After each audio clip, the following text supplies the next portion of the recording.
What do bees, lilacs, pall-mall, and proposals have in common? Glory be. Another episode of Bridgerton.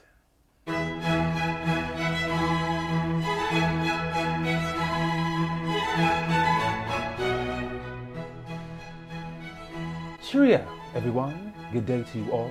This is D. Movieman, fellow cinephile, popcorn addict, and emerging film critic, coming to you with reliable recaps, reviews, and reactions. And today, of course, I'm coming to you all with another episode of Bridgerton, Season 2, Episode 3, A Bee in Your Bonnet. This episode was directed by Alex Pillai.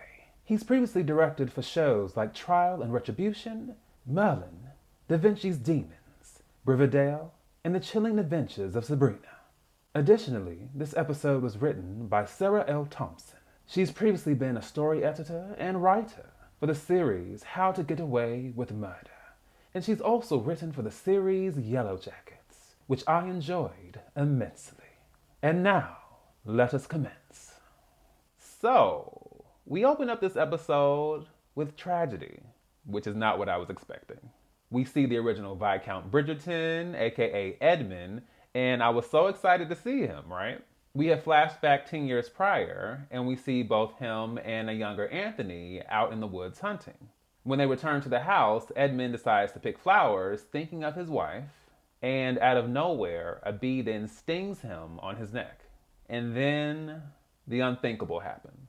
It causes his neck to swell up, which obviously constricts his breathing. And despite Violet and Anthony's attempts to help him, he tragically dies in Violet's arms. Not the way I thought we'd be opening this episode. We hit our title credit, and then we catch up with Lady Danbury and the Sharma family, who are on their way to meet Anthony and his family at their ancestral home of Aubrey Hall. It's expected that Anthony may be testing out Edwina as his future Viscountess, which may just pay off with a potential proposal. Speaking of potential proposals, over at the Featherington household, Lady Featherington is still very much against the idea of the new Lord Featherington taking on a new bride, especially when it might lead to them being thrown out into the street. But if he must take a bride, it must be someone malleable, someone stupid enough not to know any better, and certainly someone with their own knowledge about managing a household. But where could such a person be found? Aha! She needs look no further. For the answer is right there in the form of Prudence. I said, oh no. Prudence, Philippa, and Penelope are immediately put off by that. And they remind their mother of something I had forgotten for a brief moment. That the new Lord Featherington is in fact their cousin. Lady Featherington then decides to brush that aside by saying, hey, what's the big deal? I mean, just look at the royal family. Okay, I think I speak for everyone when I say, ew. We then see the Bridgertons gather together at their home. And who should arrive but Daphne, aka the Duchess of Hastings, and Augie, her young son, and the future Duke of Hastings. And per the Bridgerton tradition, his name starts with the letter A. Daphne is both shocked and intrigued to hear that Anthony has invited a young woman to Aubrey Hall. She's equally surprised to hear Anthony appeal to all of them for their help in winning both Kate and Edwina over. Finally, we see Lady Danbury and the Sharmas arrive at Aubrey Hall, and Lady Danbury is more than elated to see her great godson. Kate seems fairly impressed by the property and its views, but that's quickly disrupted when Anthony makes his way over. It was not lost upon me that Anthony made his way over to Kate first instead of Edwina. You know, the woman you're technically here to see and you're centering this whole experience around. Interesting. That point is also confirmed when Daphne makes her way over and mistakes Kate for Edwina. Her corgi Newton is also along for the journey, and he appears to be an excellent judge of character, judging from the growls and barks that he gives Anthony. Regardless, Anthony assures Kate that by the end of her stay, her opinion of him will be much improved. We shall see. Then Edwina is officially introduced to Daphne, and Anthony steps aside with his mother to ask her about the ring. Violet feels that there's no need to rush all of this and that they should take some time to get to know each other. But Anthony finds all that to be unnecessary because it's clear that Edwina will make the perfect Viscountess. Next, we see everyone preparing for a game of pall-mall, which is an actual game that came to England in the 17th century. The game was essentially a precursor to croquet, and it came from France with a mallet used to hit balls through a series of hoops. The first player to send a ball through the last wicket wins the game. But if you're in the mood for pettiness, you can use your turn to knock an opponent's ball as far away from the next wicket as you would like. Back at the Modis, we see Lady Featherington going overboard with Prudence's bust line, which Madame Delacroix is not comfortable with. Lady Featherington takes Prudence aside and threatens to take her business to the newest modiste who has recently arrived from Vienna. This leaves Madame Delacroix and Penelope alone in the room. Naturally, Penelope attempts to clumsily explain why she was there in the market, how she ripped her bodice, and how she had to switch dresses with her maid and wear her outfit all the way home. Ultimately, whatever Penelope's true intentions for being at the market were, Madame Delacroix is not concerned because she believes that a lady's business is her own. We jump back to Aubrey Hall, and before the game can commence, everyone must choose their mallets. The Bridgertons decide to be polite and let their guests go first. Edwina chooses a blue mallet, but Kate chooses a black mallet, aka the mallet of death. Judging from Anthony's reaction and everyone else's, this is clearly Anthony's mallet of choice. Anthony tries to play it off like it's not a big deal, despite Colin saying that Anthony threatened to beat him the last time he touched it. So the game officially commences, and it would appear that Kate is a natural. However, Edwina is not, and it also appears that Anthony is off his game as well. Benedict is also pretty distracted, and he tells Colin that he's recently applied to become a student of art at the Royal Academy schools. Eventually, Edwina realizes that this is just not her lane, and she decides to gracefully bow out of the game. Can't quite say the same for Kate or Anthony. Kate knocks his ball into the forest, and Colin does the same to Kate's ball. Kate and Anthony then head into the forest, and Kate is not deterred when she sees that both balls are sitting in mud. They both get ankle deep, and they each manage to hit their ball out of the mud. But then Kate gets stuck in the mud, and as Anthony attempts to help her out, they both fall over into the mud. They have a good laugh over that. Then Anthony decides to humble himself and just level with Kate and asks genuinely what he needs to do to earn her approval. Kate says, "Hey, look, it's not out of spite, but I want my sister to have the potential and the chance at the greatest possible happiness." Anthony may not see it the same way, but it's actually the same mindset that he has to take on for his sisters. So, with that said, Anthony proposes that they put their past acrimony aside and for Anthony to prove why he is the best man for her sister. Kate is fine with this, but she's not going down without a fight as far as the game is concerned. She hits the ball and it bounces off of a bench. Once Anthony glimpses the bench, he immediately shuts down and declares the game over. Kate is initially confused, but once she walks over to the bench, she sees that it's right next to a memorial of the late Viscount Edmund Bridgerton. We then see Edwina and Anthony having a conversation, accompanied, of course, by Lady Danbury and Violet. It's pretty clear that there's not a whole lot of chemistry between the two. Anthony says that he appreciates how agreeable Edwina is, which I find very ironic. I mean, it's obvious that this whole dynamic is in complete contrast to this whole tete-a-tete situation with Kate. Now, he may not be interested in Kate, necessarily, but going from that type of dynamic, going back and forth with somebody who's very opinionated and passionate, then jumping over to somebody who doesn't appear to have their own identity and their own personality and pretty much goes along with everything you have to say, boring!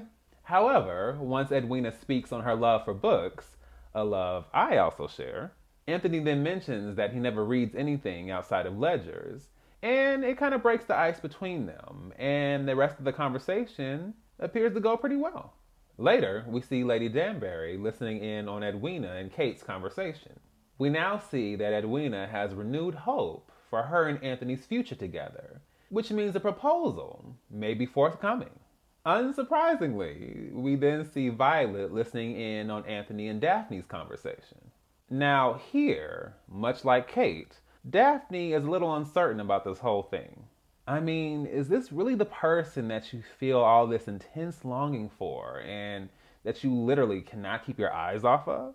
I mean, if that's the case, then you're good to go. But is that the case? I'm not so sure. We also see a very awkward scene where we see that Cousin Jack has invited Lord and Lady Cowper and Cressida to dinner. It's very clear that the Cowpers are trying to push for a matrimonial situation here. And Lady Featherington, of course, is trying to do the same with Prudence. Unfortunately, the only thing that Prudence can think to do is invite everyone to hear her singing voice. Lady Featherington is like, oh dear Lord. I said the exact same thing because, whoo-hoo, I do remember that singing voice from last season. No. No. We don't need any more of that. Unfortunately, Cousin Jack decides to invite Cressida for a walk out on the promenade. This does not bode well for the Featheringtons. Later, we see Eloise and Kate having a conversation. I must say, I really do like their dynamic together, and that's partly because they're very much alike. Eloise then asks Kate if it was her choice to not marry. I mean, everyone tells me that it's a fate worse than death to end up as a spinster, but you seem totally content with your situation. Kate says that the world is not exactly welcoming to a woman who is unmarried, and that there doesn't appear to be a place for them in society, except at the edge of things. Eloise says that appears to be society's flaw, not a woman's. Touché. I have said this plenty of times before, but that is still very much a thing today. It just seems like singleness, like no matter what, is just like the worst thing in the world. It is a fate worse than death, as was said. It is just like this death sentence. And I'm just like, why? Mind you, I'm not mad at anybody who wants children, who wants marriage, who wants this life for themselves. But the whole idea that if you never have those things, then your life is so empty and so unfulfilled. And it's just like, I'm not going for it. Do I think it can be a beautiful thing to experience? Absolutely. But if it's not experienced, do I also think that life will go on and there will be beautiful experiences throughout life and just a quality life to be lived regardless? Absolutely. We then see Anthony visit his father's grave, presumably for the first time in a long time. Throughout the episode, we are seeing the full extent of the trauma that he experienced in the wake of his father's death. We see him immediately being thrust into the role of the new Viscount. We see his mother deep in the throes of depression and anger, but still having to deal with the birth of this baby. Additionally, Anthony has to make the decision between potentially saving his mother or saving his new sibling, and he can't take it, and ultimately he leaves that decision up to her. And long after that experience, Violet is very much still in a state of anger, of depression, of sadness, of grief, loss, and so on. Speaking of Violet, we see her having a conversation with Anthony in the present day. She's brought lilacs to Edmund's grave, which was his favorite flower. Once again, she is reinforcing the importance of love and how much she wants Anthony and her other children to experience that. She recognizes that Anthony was very happy and joyful as a child, but once his father passed away, a wall went up, and he was never quite the same again. She believes that Anthony deserves to have the feeling that Violet had with his father. And I was thinking it, but then Anthony says it. Violet is very much unaware of the severe mental and emotional strain and disruption that kind of experience can have at a child, and really at any age, but definitely in your younger years. And I know because that is something I experienced myself. So this idea of having all of this trauma potentially heaped on yourself and your family as a result of love, no, you can keep that. We then fast forward to a dinner where everyone is gathered together. Let me just go ahead and say that Benedict is working my last nerve. I mean, him taking this hallucinogenic tea and then acting a fool at the dinner table, yeah. Then Anthony gives a toast, and it appears that he is about to pop the question. But then he awkwardly shifts to then telling Edwina to refrain from telling anyone in London about his loss at pall-mall. Nice segue there. Naturally, Edwina is very much upset, and she immediately blames herself for Anthony's lack of a proposal. Kate is there for her, of course, and she comforts her, and she lets her know, look, you are the diamond of the season. There is not a man in London who would not ask for your hand in marriage. You have choices. So it's all good. Don't worry about this man. Additionally, Benedict gets accepted to the royal schools. We then hear Lady Whistledown putting the new modiste on complete blast for the tawdry and vulgar fashions that Cressida Cowper is now sporting. I mean, Madame Delacroix might be old, but she's capable. We then see the woman behind the pen approach the woman behind the gowns. It's very clear that both Penelope and Madame Delacroix are in a position to help each other's businesses immensely. Lastly, we see Kate confronting Anthony in the garden. She does not appreciate Anthony toying with her sister's emotions. Anthony tells her that's not what he was trying to do, and they start arguing like they always do. They are going back and forth. Then, in the most unfortunate timing possible, a bee lands on Kate's lapel. Understandably, Anthony then starts to panic, and Kate is just like waving the bee away like it's not a big deal.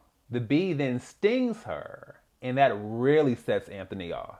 Kate is very much confused, but it's also very clear to her that he's having a panic attack. So she does what one would normally do in that situation. She takes her hand and places it over his and places it on his chest. And then she takes the other hand and places it on her chest. She's trying to synchronize the breathing, trying to just bring it down like, hey, it's okay.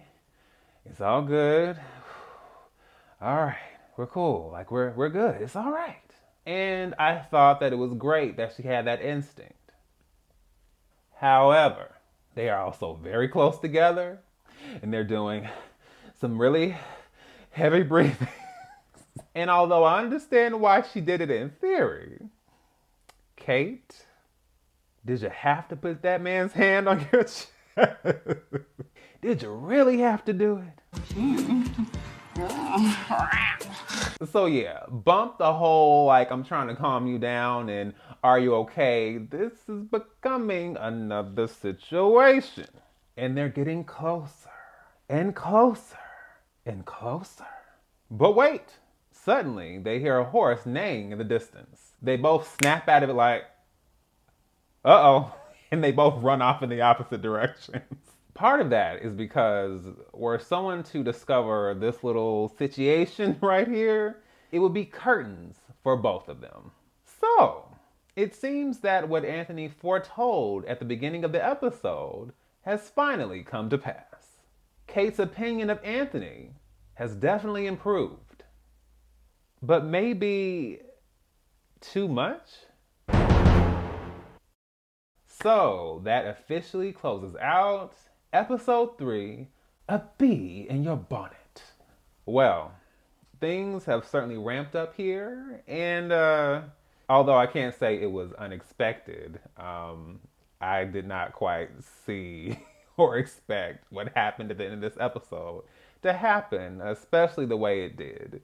And I can only imagine how that is going to complicate Kate and Edwina's relationship going forward.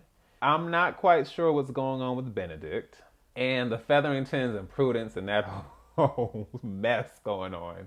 Yeah, really wondering like how all these little pieces and stories are gonna play out. But if this ending is any indication, it is about to get extremely complicated. And lastly, of course, please feel free to leave your thoughts on this recap and on this episode in general. So, once again, this is D, Movieman, signing off, and I'll see you with the movie.